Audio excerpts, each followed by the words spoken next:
What's up, Profitable Stylist? We are going to have some fun today. We're continuing our conversation from last week from perming and straightening hair extensions. So we discussed all things about perming extensions last week. So now this week we're going to go to the straightening part of it. Yes, sir. Thank you, Vanna White, for the visuals there. Greatest assistant ever, Bernard Ori. Straightening. Oh man, let's just talk about some of the words for a minute. Can we use some terms with this multicultural world? Are you going to be able to pronounce the terms this week? Oh, I mean layman's terms. I don't mean the chemicals. We'll get into chemicals later. That'll be your turn. But right now, we live down in the South. We're it's crazy to me that people don't recognize this. It's a fact of our world, like it or not. This country is trying really hard to get all of the different people groups to like each other and accept like we're all just one. And it works in most cases. But you know what I've found out through the years is that in the salon and in the church, I was very involved in both for a while. It was much more segregated than people realize, It was, to me, I loved going to an all-black church, or till I got there, it was all black. And the praise and worship was way more fun, way more exciting. And so I was like, wow, there's a big cultural difference in church.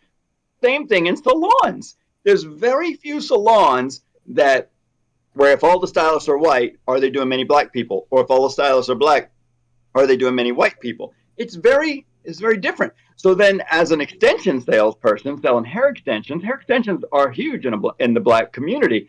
So they call quite a bit and want to ask about them. And for many years, that's where I got a lot of my cultural experience from the questions, and then attending like the Bronner Brothers hair show. It's a predominantly black hair show. Very few white people there. I even felt uncomfortable there because people would ask me, why are you here? And I was like, what?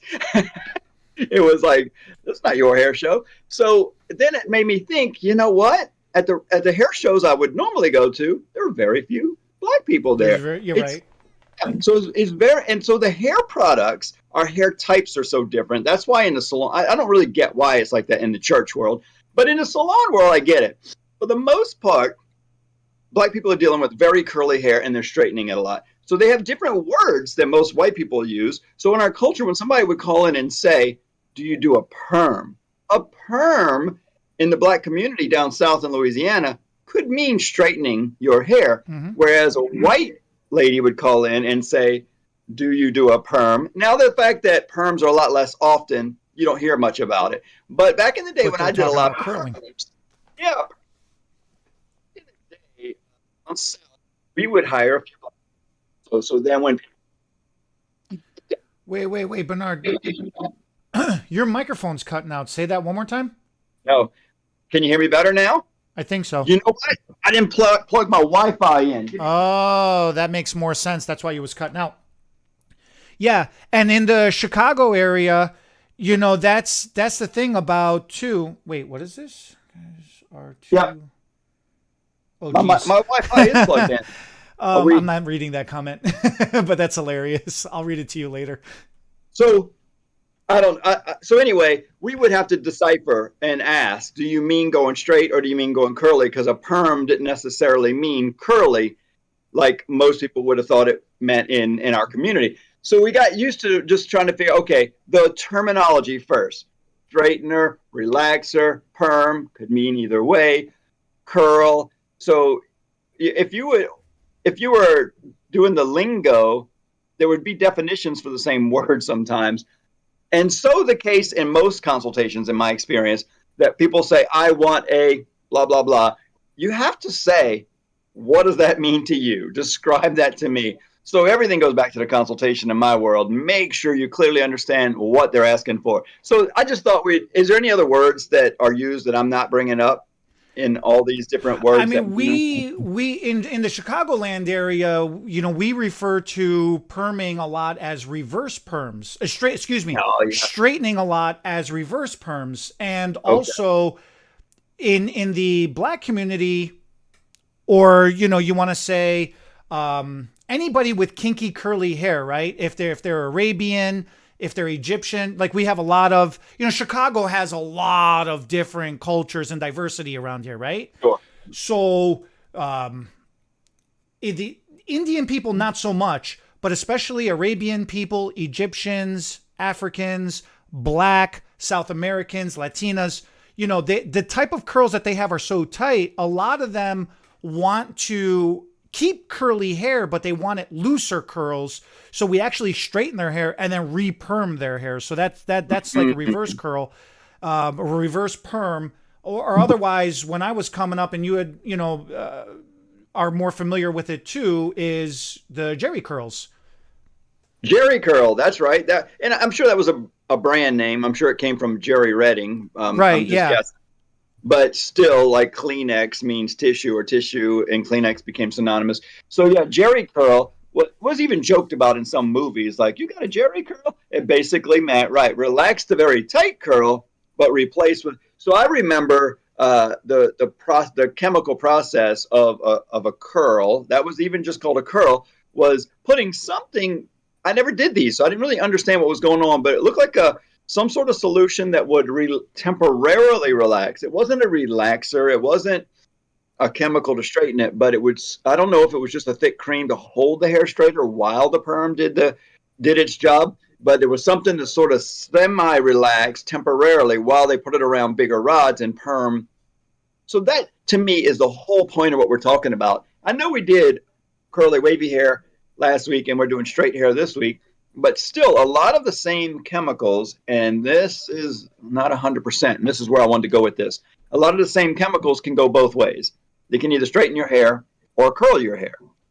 But then you get into what I would call a relaxer, but that's where I would like you to maybe say the word if you know it. What is the main ingredient in most relaxers that kind of start with a thio something? So yeah, the thio relaxer is the stronger, more aggressive version of your traditional relaxers.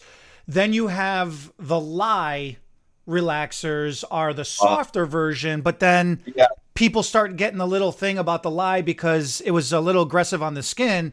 So now you have then they created that third category of a no lye relaxer, and they basically took what was in the lye? I think it was sulfur, and they replaced it with potassium, and and that was more gentle on the scalp. And I need to fact check myself. I don't remember what was the main ingredient of the lye relaxers. Still, the thio, the lye, and the no lye. No lye. That's good. None of them could curl your hair, right? Only straighten. Well, here's the thing. That's what I found interesting. Because it broke the because it broke down the hydrogen bond of the hair, and then it also broke down the disulfide bond of the hair. So the thio relaxers wouldn't be able to curl because it completely shattered both bonds. And you would have and therefore the curl pattern would loosen and release completely because the bond was shattered. So when you neutralized it, there was no other choice but for it to be straightened out. When they came up with the lies and also the no lie, it wasn't as aggressive as a thio, because thio clocks in at 10 on the pH, right? And it yes, it's a high level pH, right? Much higher than the natural hair or hair color for that matter. And so it really breaks down the bonds. Now the lies and the no lie, they were not as aggressive as the thios, so they would soften the bonds of the hair rather than shatter or break down the bonds of the hair. So when you went to neutralize it, your hair would be more smoothened out rather than being completely straightened out. And there is a big difference between smoothing and straightening. So I was going to ask you to kind of, since you love these chemical words, could you speak a little to the difference in, since we kind of transferred from curly to straight, because a curly perm, when you put perm solution and waving lotion and curl hair, you can also straighten hair with that. It's all about the neutralizer and what size rod you have it on.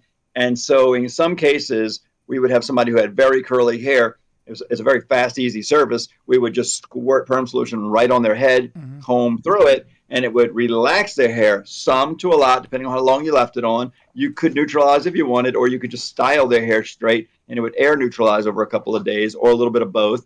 And I always found it fascinating that you could curl or straighten hair with the same chemical, but then you had to be careful. And I didn't know the technical reasons or the chemical breakdowns, but I always knew that if I went too far and they had super curly hair and I needed something more aggressive, and I moved into the white creamy stuff, a relaxer basically, and relax their hair, which some people might call perming their hair. I need a perm, or I need a relaxer, or I need a smoothing treatment, or I need it straightened.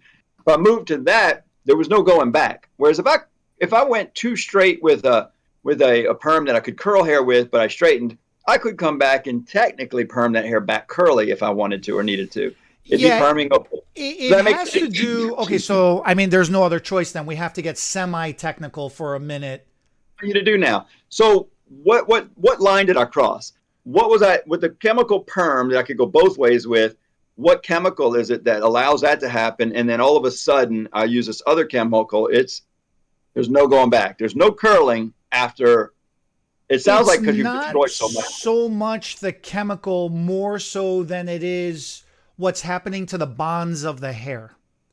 So you have your hydrogen bond and your disulfide bond. Bonds.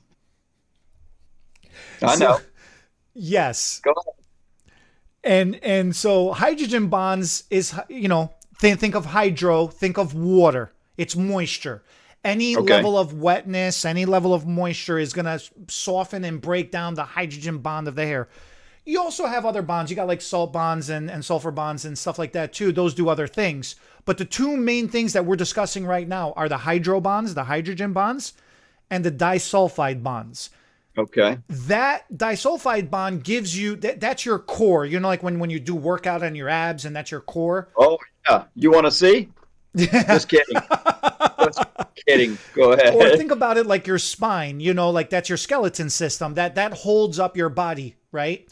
Right. Once that disulfide bond breaks, it's completely like that's completely shattered. You're crippled. And in essence, the hair becomes crippled. There is no coming back from that. And that's what you have to do to straighten or relax, is what you're saying. When you're going with the heavy duty relaxers and to get that. And then if you recall, there used to be it still exists. It's just not popular no more. But there was the Japanese permanent straightening.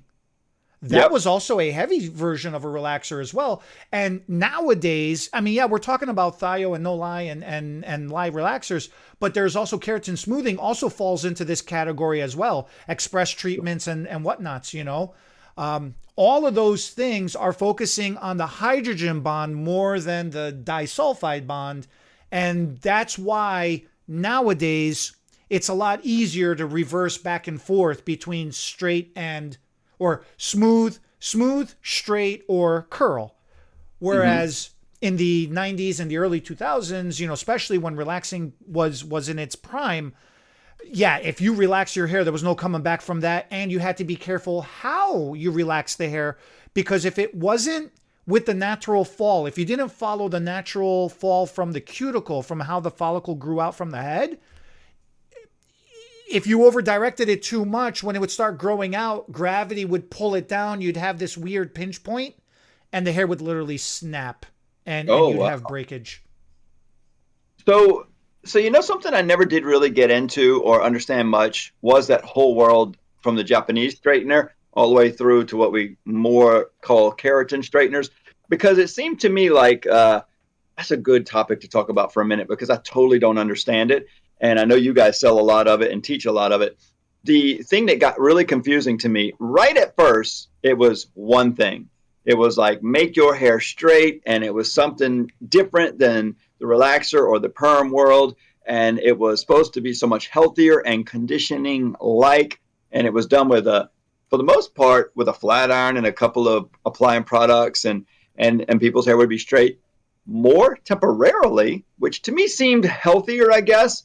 But they were charging so much money for it. I thought, there's got to be something fancy or expensive about it. But then soon after, people were saying, whoa, don't make a mistake. There's the keratin smoothing, more conditioning treatments, and then the ones that are more chemically related, more straightening. And I never did really get the difference there. Is it really just like two avenues there, or is there a whole bunch in between? You know, something I forgot to mention, you just reminded me, something I forgot to mention about, I don't know if it still exists. Rusk Anti-Curl.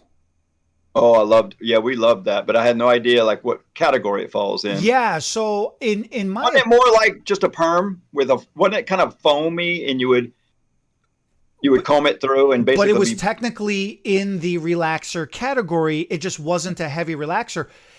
I say it was the first keratin smoothing treatment before keratin smoothing treatments are what they are today. Right. Okay. So you had relaxers and it was straight, and then that was it. Rusk comes out with the anti-curl, and now you have the option to control how much straightness, what percentage of curl reduction. That's when curl reduction started becoming a conversation. And this is more what you're talking about. People that had, okay, so, you know, everybody's always talking about what level curl. I got D curl, I got S curl, I got 1 through 6 or 1 through 9. And so people, when they start talking about that, or excuse me, I'm saying D, I mean C curl. The you know, everybody's going with that. Listen, real quick, a little side commercial. I have to say, I just found out about this website within the last couple of years. I didn't realize there's a website out there that classifies curls. And I don't know if we should put it in the description or if you know the name of it. But if you guys are talking with somebody about curl and you're trying to get on the same page, there's a website that classifies all the curls with pictures and numbers and letters to name the amount of curl. And it's great information. Good. Yeah. So go ahead. I'm sorry. Yeah. No, it is. It's great information. One of the top hair websites out there as far as clicks and views. It's in the top 3, I believe. I think Ken is the one that taught me about it and said it was like one of the biggest hair websites there are because people are trying to define curl. And because and this is exactly what we're talking about. If you have wavy hair, to straighten that out or even to smooth that out is nothing.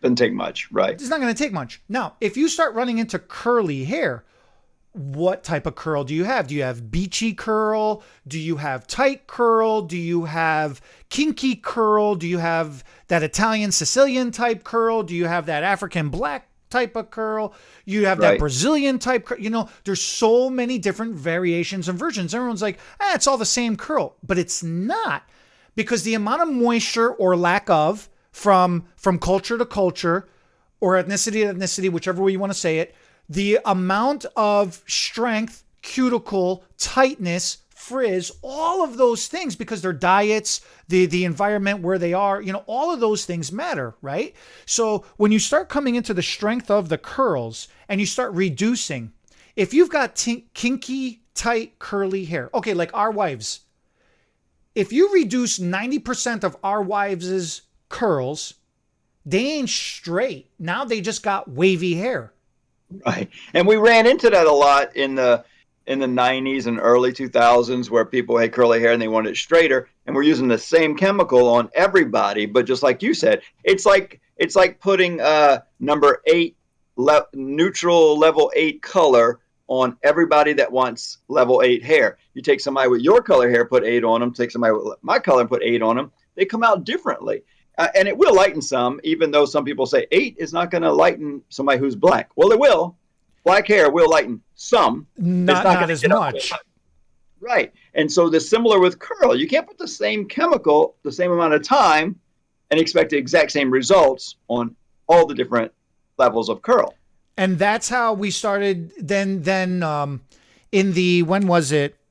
Right around 2010 to 2015, somewhere in that 5-year stretch, somewhere in there, that's when the formaldehyde started getting introduced with the Brazilian smoothing, the Brazilian keratin treatments.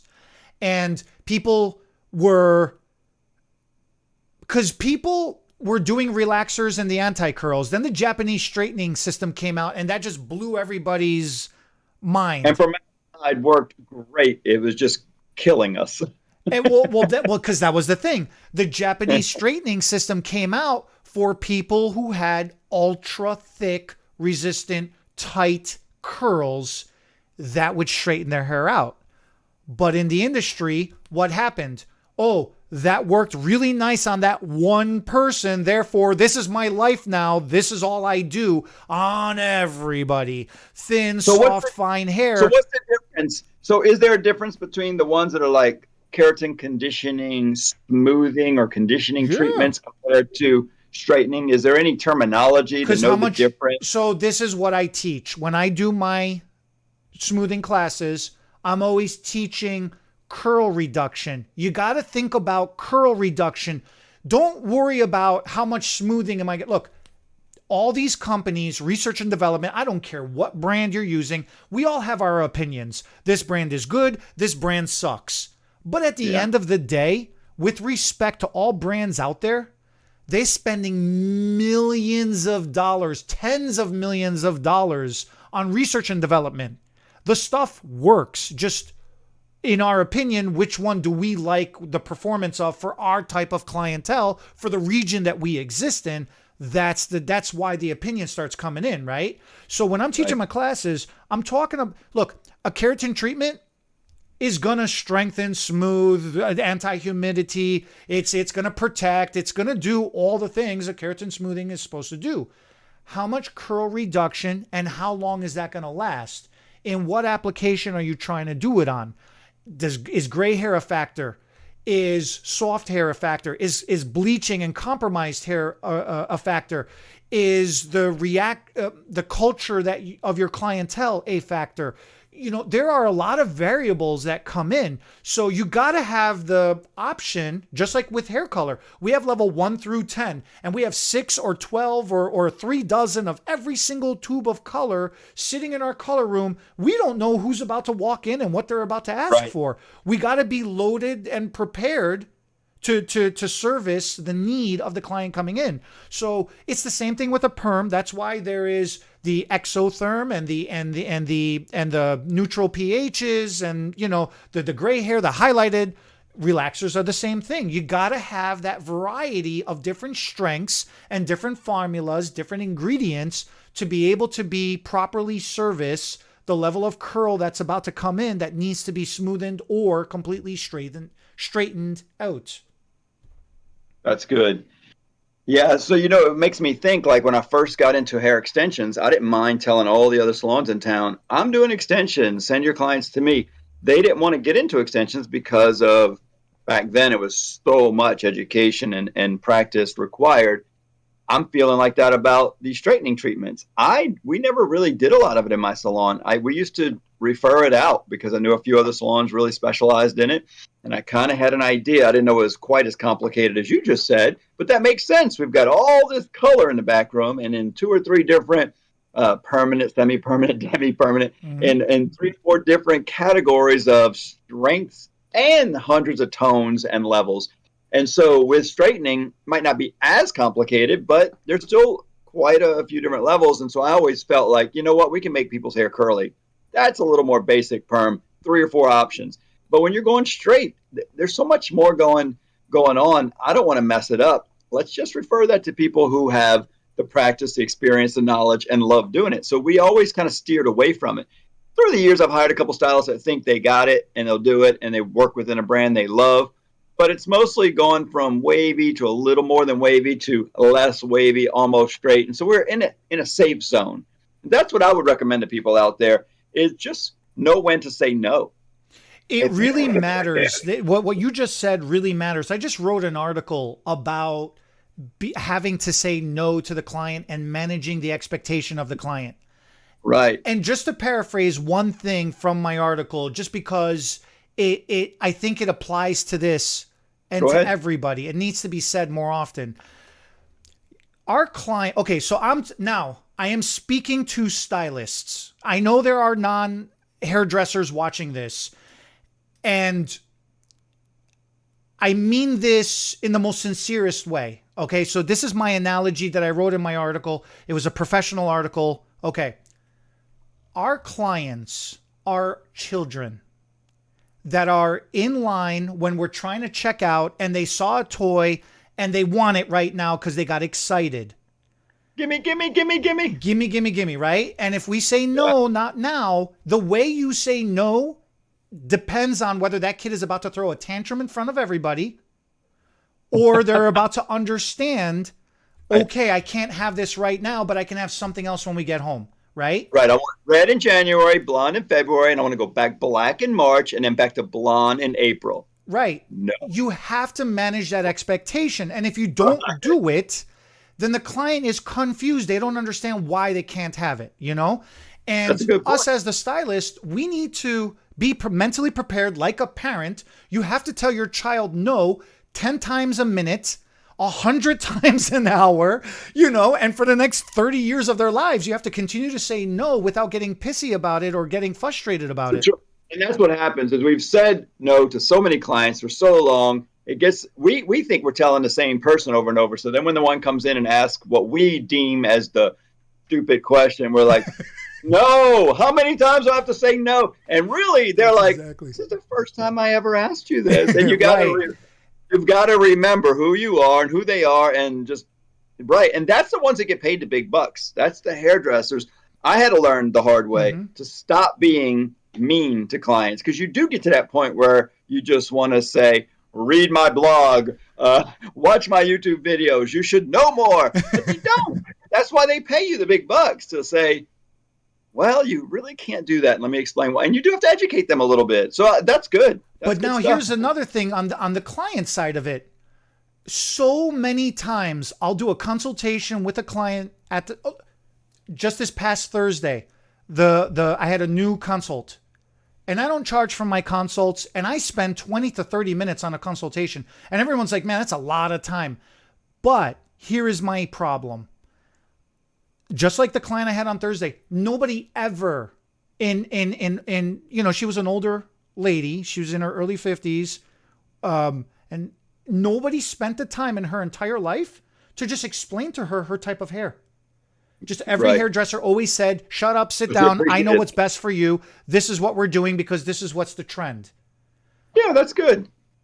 So that's good. So so you're saying that even the conditioning, like the keratin smoothing, more conditioning than straightening treatments, still straighten a little bit, but that's going to be more on the gentle end of this new category.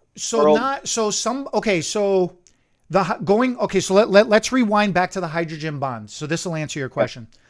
The hydrogen bond, and everybody has one or multiple, but it controls the moisture in your hair or the lack of moisture in your hair. Right. What that translates in layman terms, in normal terms, Bernard language, is there you go. How frizzy, how much static, or how silky smooth and shiny is your hair going to look. Okay. The more moisture you have in your hair, the more smoother, shinier, and healthier the hair looks. The less you have, the more static frizz and flyaways you're going to have. And I'm saying static frizz and flyaway as three separate things because they really are three separate things. Especially in the summertime, everybody knows, oh my God, my hair blows up. Especially down south with the humidity. And that's exactly humidity. What is humidity? Humidity is moisture in the atmosphere. Why does the hair blow up in humidity? Because it's thirsty. It's missing moisture. And the closest thing it's got is in the air and the environment around it. So it's growing and reaching for the moisture that exists in the atmosphere because it doesn't exist internally where it's supposed to belong. So it's and the body is a beautiful environment, ecosystem. It will try to fix itself any way it can. And that's why the hair blows up. Now, some people don't have that. They have silky smooth hair because internally they have the level of moisture that they're supposed to have. And this is where somebody, even with straight hair, can get a conditioning, smoothing. They don't need a straightening. And there is a difference in the language. They can get an express treatment. They can even get a color glazing. And I know you don't believe in clear, but like these are the type of things that we do These are I'll put all a the clear levels coat of on the services. screen real quick for you. What's Can you tell the difference? Look how much better I look. Let me take it off. See? That's the before, and then this is the after. Next time I come to visit by you, I'm gonna run. Oh, for the show coming up in September, I'm gonna put clear on your head, man. You're gonna see. But express treatments, conditioning treatments, smoothing treatments are forms in the relaxing category, in the straightening category. But they're a demi version. They're a softer version. So they smooth the hair out. And that will give that hydrogen and that protein and that conditioning back into the hair to help protect it against the environment and humidity. Let me talk about a couple of practical things that I've learned through the years. And I've talked about one of these before in a video, but this is some of the like real world experience where you're like, I don't know the actual chemical names. I don't know why one's stronger or weaker than another, but through experience, you figure it out. And one was when Paul Mitchell got all these names we're doing today. I sure wish they were all paying us money for using them.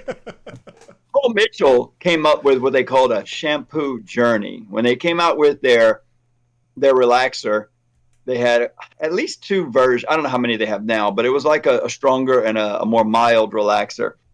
And they had what you would do to shampoo it out was a shampoo journey, they called it. Now, I don't know, it was about seven steps, like shampoo, two different of their shampoos. It got you to buy a bunch of their products too, but shampoo one, then shampoo with another, and then condition, then another shampoo, and I think it was a third shampoo, and then conditioning.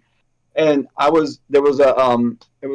Joan was her name. She was a stylist in Baton Rouge, and I went to her salon one time, and it was a predominantly black salon. They were doing a lot of relaxers, and I don't even know if this was so many years ago.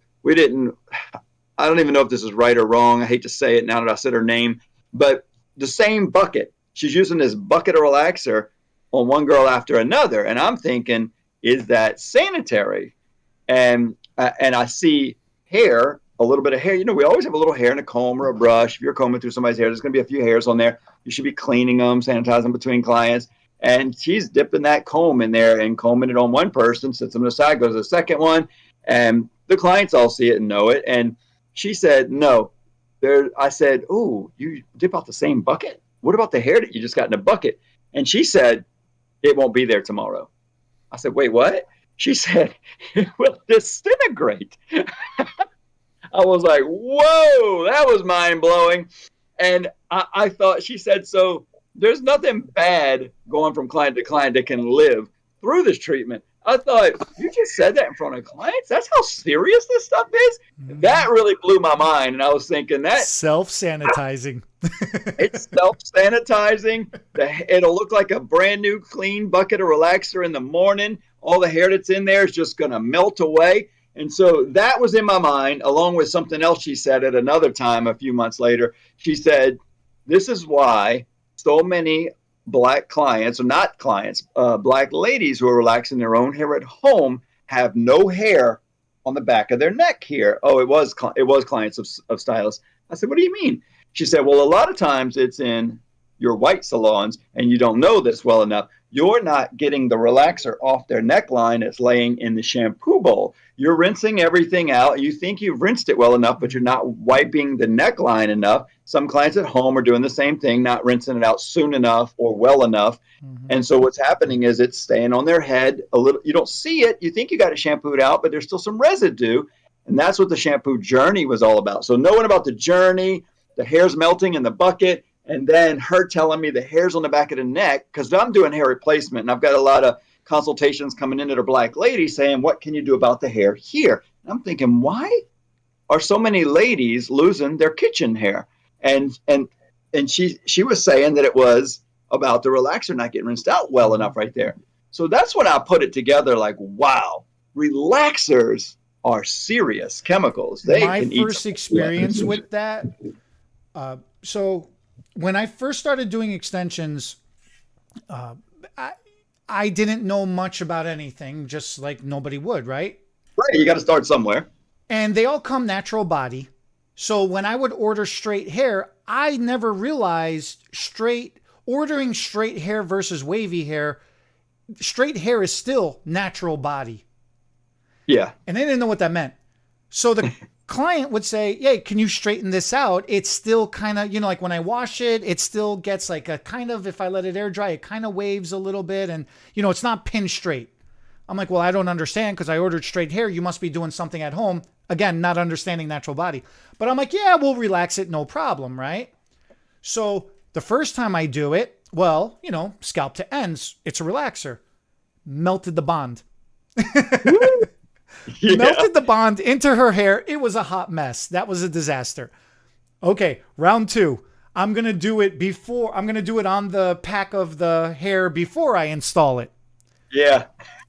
This is a very expensive learning experience. This cost me, and I ended up losing the client in the end too. So yeah, after about $1,000 and losing the client with potential future business, and she's out there telling everybody Eddie's an idiot. He doesn't know what he's doing. Yep. Yeah, no, this was a painful learning.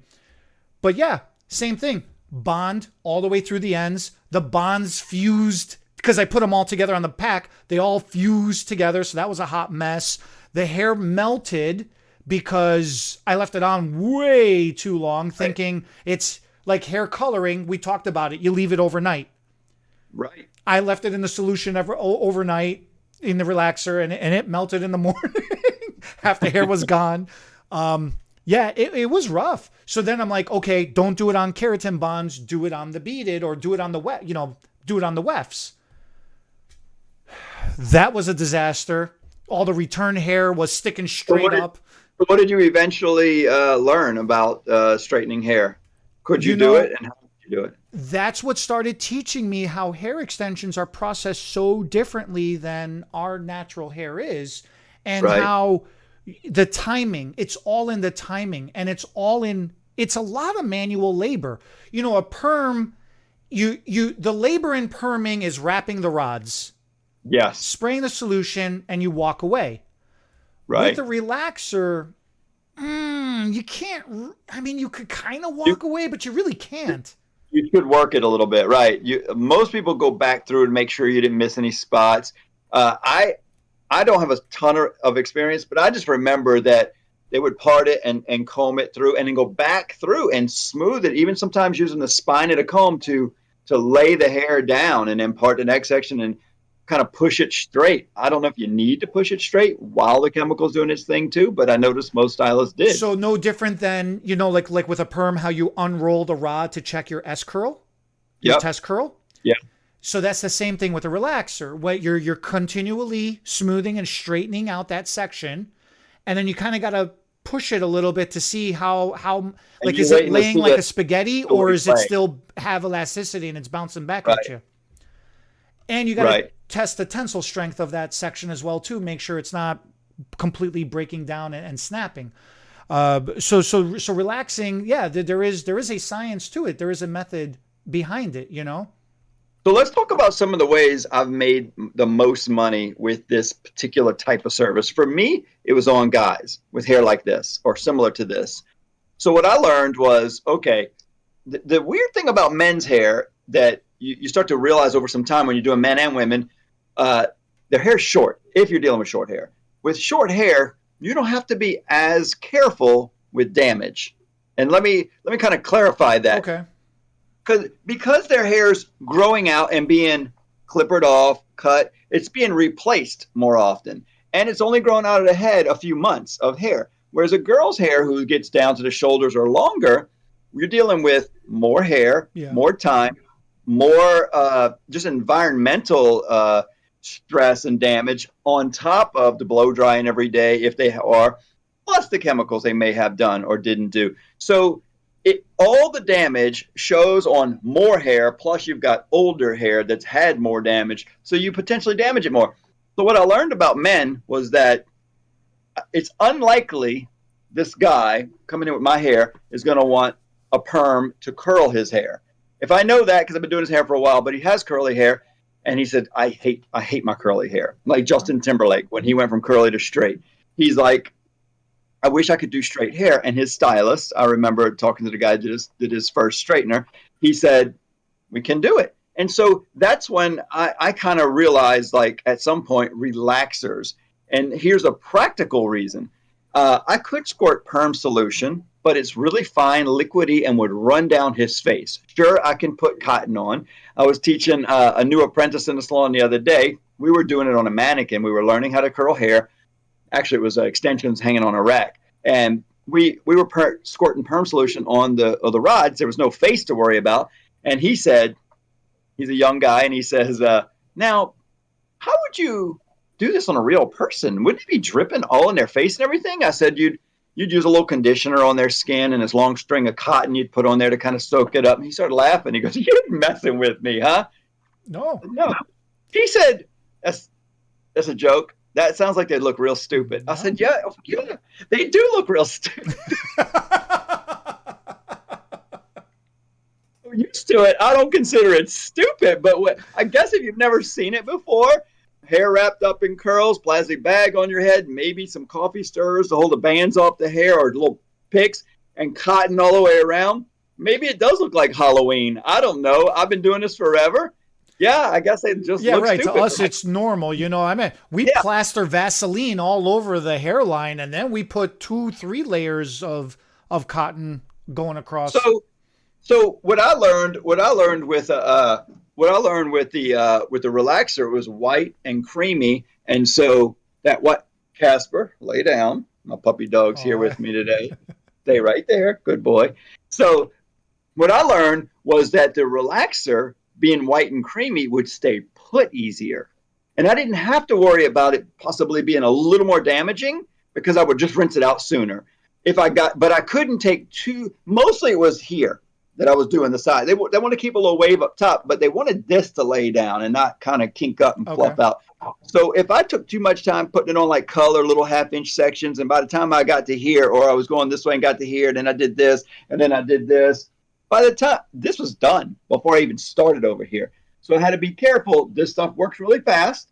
So I just need to quickly just comb it through all through here and get it over here. I'd even do this, and then all of this really quickly. Comb it through, comb it down and forward. And in 3 or 4 to 5 minutes, it's done.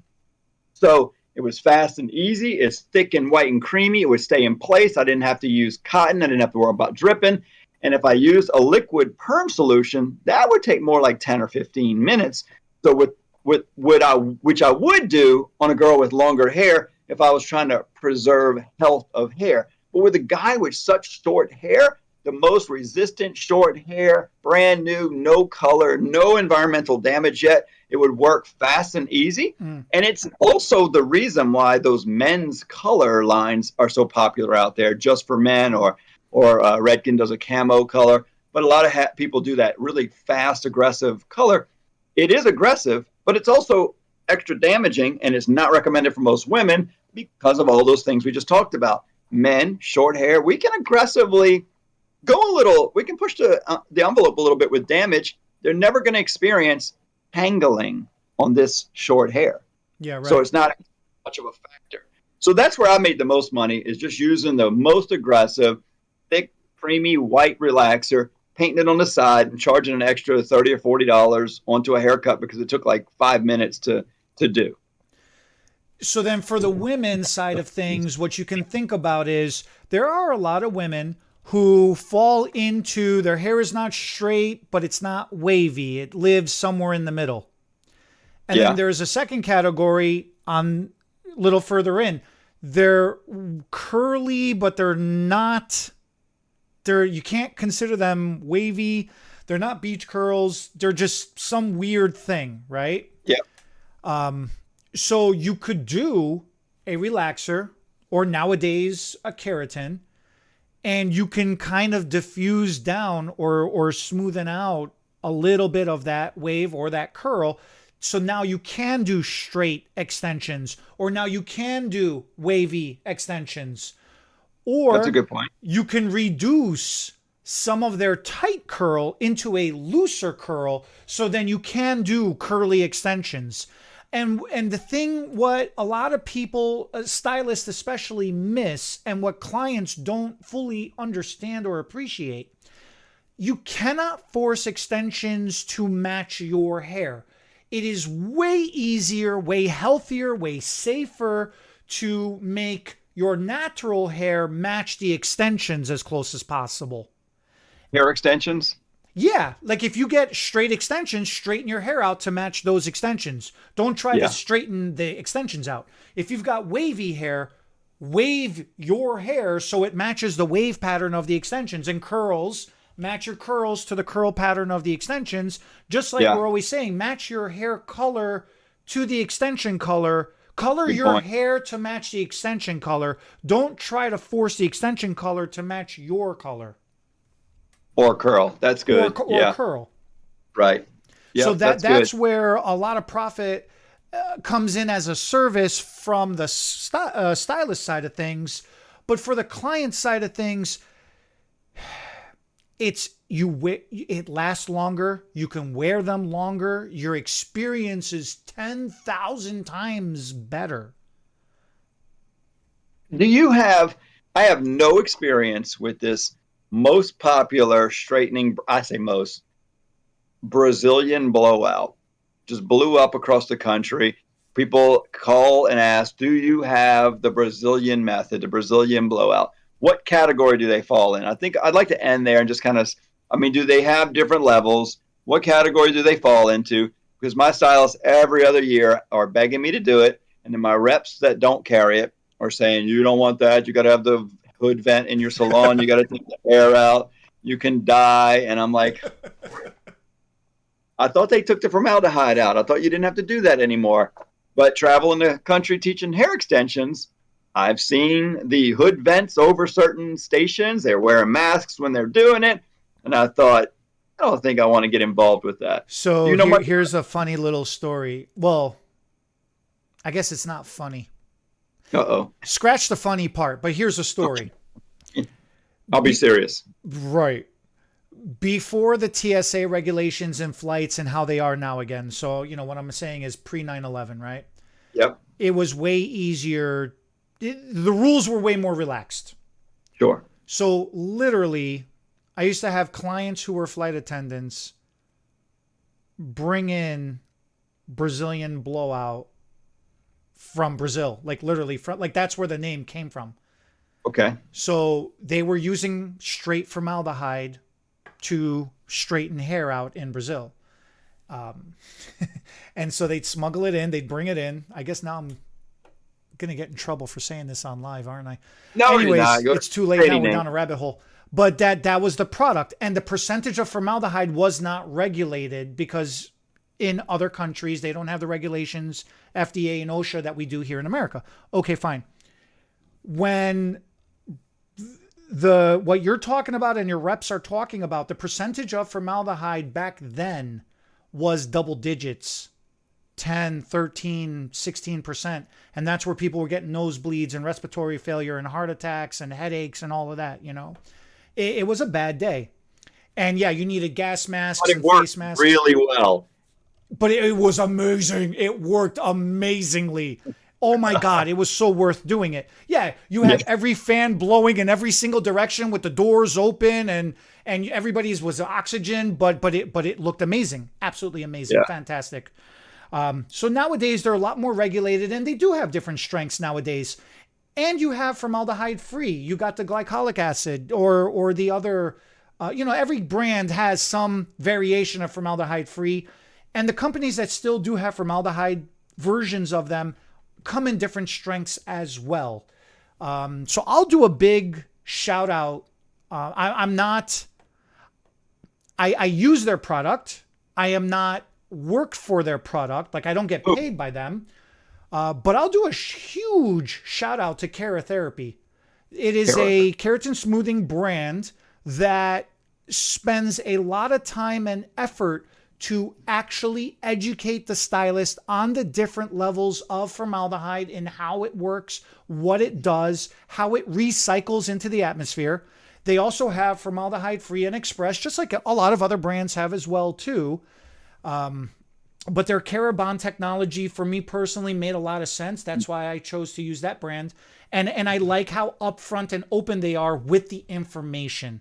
and the education. And I think that's where we'll end it on, is it really matters. If you're going to choose, nowadays it is safe to use these smoothing treatments, but you have to understand it's about curl reduction. It's not going to straighten perfectly. That's where a relaxer still lives and it still has its place in the world. And we use both at the salon. I have relaxers and I have the Kerotherapy smoothing products because you got to have that selection. You got to have that variety for all different types of hairs out there. That's good. Yeah, I think that's good. I think it's important that you said, because I think sometimes the miscommunication is clients come in and say, will you straighten my hair? And the hairdresser says yes. And then they do a treatment and it's not 100% straight. And I think that needs to be in the consultation. Like you just said, it's rare that most of the products out there that we are using actively in the salons make the hair bone straight, where, oh, you wake up, shampoo, condition, shower, let your hair air dry, and it's going to look like we flat ironed it. No, it's not. And so I think that in the consultation, letting a person know we're going to be taking out a certain percentage of your curl, maybe most of the curl, but in the styling, you'll be removing the rest of it, and it won't revert back to frizzy or curly as easily because you took most of it out. That's important to know, and I think we should end there. This was fun, and I just looked at the time, and this went kind of quick, I guess, because we loved it. And if you don't wow. Yeah, almost at an hour, longer than usual. So let's end it there. I'm sure some people probably just loved this one, and some people just tuned out early because we went so deep into the chemicals. It matters, look, I've thank you to everybody that watches these, because we definitely, like at Here's the Bling, when stylists come to pick up their orders, they're like, hey, I saw you on live. Like, it's really cool. I like watching your videos. Yeah. And here's me. I'm like, man, that's really embarrassing. They're like, no, you guys are great. I really like the way he makes fun of you all the time. I'm like, thanks, Bernard. Because you're still learning the English language. I know. You're going to get it eventually. Hang up before I end this thing. We're done. I got to go to work.